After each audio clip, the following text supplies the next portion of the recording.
Subscribe to Mufti Tariq Online and press the bell icon for more videos. السلام علیکم ورحمۃ اللہ۔ Hamza Ali D G Khan سے یہ وہی پوچھتے ہیں کہ نماز تہجد میں کون کون سی صورتیں پڑھنی چاہیے اور پھر نماز تہجد پڑھنے کا آسان طریقہ اور فضیلت بھی بتا دیں۔ دیکھیے، نماز تہجد پڑھنے کی بہت زیادہ فضیلت ہے۔ رسول اللہ صلی اللہ علیہ وآلہ وسلم نے فرمایا کہ فرض نمازوں کے بعد سب سے افضل نفل نماز جو ہے وہ تہجد کی نماز ہے۔ اب اس نماز کے پڑھنے کا طریقہ بھی بالکل ہی آسان ہے۔ سب سے پہلی بات تو یہ جان لیں کہ اس کا وقت کب شروع ہوتا ہے اور کب ختم ہوتا ہے۔ تو عشاء کی نماز ادا کر لینے کے بعد سے صبح طلوع فجر تک تہجد کی نماز کا وقت ہوتا ہے۔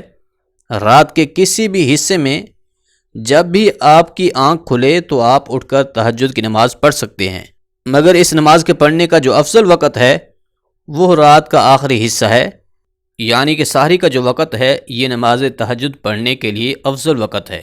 اب نماز تہجد کی کتنی رکعتیں پڑھیں؟ تو اس کی دو رکعت کر کے آپ پڑھیں گے۔ کم از کم 2 رکعتیں پڑھیں، اور زیادہ جو ہے وہ آپ کی مرضی اور وقت پر ہے۔ آپ 8 پڑھنا چاہیں 8 پڑھ سکتے ہیں، 10 پڑھنا چاہیں 10 پڑھ سکتے ہیں۔ زیادہ سے زیادہ تہجد کی 12 رکعتیں سنت سے ثابت ہیں۔ اب اس کے پڑھنے کا طریقہ بالکل ہی آسان ہے۔ سب سے پہلے تو نیت کرنی ہے کہ میں نیت کرتا ہوں 2 رکعت نماز تہجد کی واسطے اللہ تعالیٰ کے، منہ میرا خانہ کعبہ کی طرف، اللہ اکبر۔ اس کے بعد ہاتھ باندھ لیں، پھر سب سے پہلے ثنا پڑھیں، سبحانک اللہم وبحمدک وتبارک اسمک وتعالی جدک ولا الہ غیرک۔ اس کے بعد پھر اعوذ باللہ اور بسم اللہ پڑھ کر سورۃ فاتحہ کی تلاوت کریں۔ سورۃ فاتحہ کے ساتھ کوئی دوسری سورت ملائیں، یا پھر قرآن کریم میں جو حصہ آپ کو تلفظ کے ساتھ یاد ہے اس کی تلاوت کریں۔ پھر رکوع و سجود کر کے 1 رکعت مکمل کر لیں۔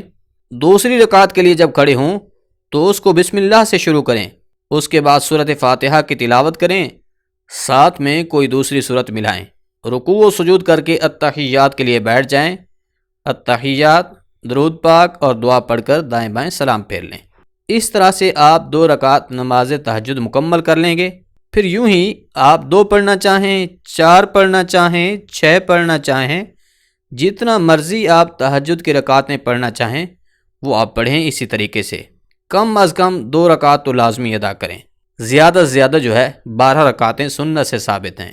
اب آپ کی مرضی ہے، آپ جتنا پڑھنا چاہیں پڑھ سکتے ہیں۔ دوسرا جو سوال تھا بھائی کا کہ نماز تہجد میں کون کون سی صورتیں پڑھنی چاہیے، تو یاد رکھیے بعض لوگوں کا یہ خیال ہے کہ شاید نماز تہجد پڑھنے کا کوئی خاص طریقہ ہے، اس میں کوئی خاص صورتیں پڑھنی ہوتی ہیں، تو ایسا کچھ نہیں ہے، بلکہ جو بھی صورتیں یا جو کچھ بھی آپ کو قرآن کریم سے یاد ہے اس کو آپ سورۃ فاتحہ کے بعد تلاوت کر کے اپنی تہجد کی نماز ادا کر سکتے ہیں۔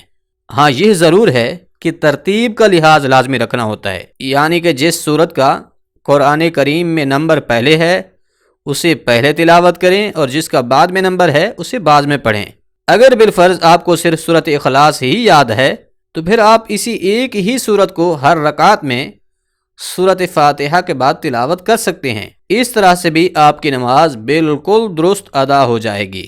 لہذا خلاصہ یہ ہے کہ تہجد کی نماز کے لیے کوئی خاص طریقہ یا خاص صورتیں نہیں ہیں، بلکہ جس طرح سے عام نوافل پڑھے جاتے ہیں بالکل اسی طریقے سے ہی تہجد کی نماز آپ پڑھیں گے۔